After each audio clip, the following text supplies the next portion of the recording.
একটা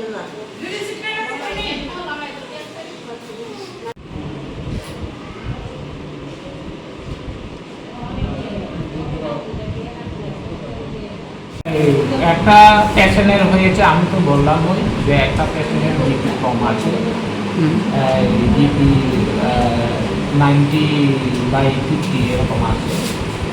এটাকে intravenous infusion দেওয়া হইতেছে। আর two ইলিভেট or to prevent more hypotension আমরা এটাকে জিপি কানেক্টর হতে যাচ্ছি।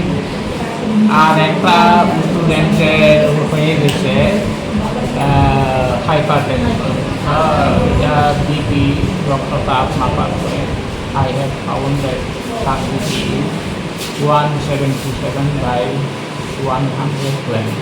মানে কেউ প্রেশার বাড়ছে, কেউ প্রেশার কমে গেছে, এটাই প্রবলেম না। তাদের একটা ফিক্স সিচুয়েশন না, একসাথে they are not of the same symptoms। আচ্ছা, কী কারণে এই প্রেশারটা বাড়ছে আর কমছে?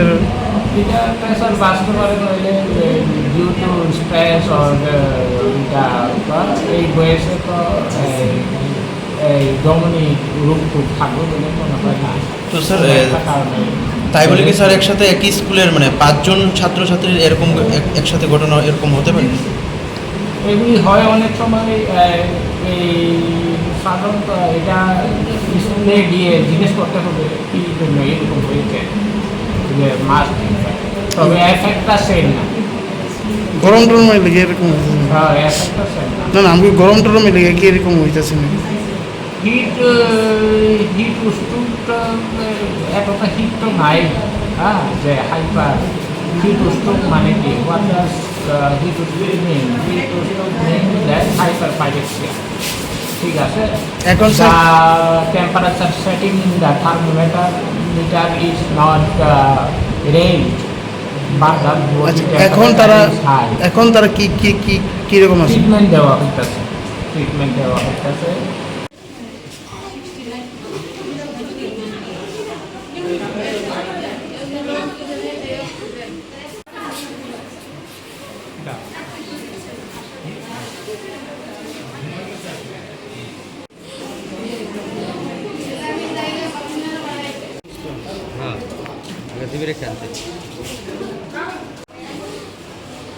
आगे कहीं विचार ना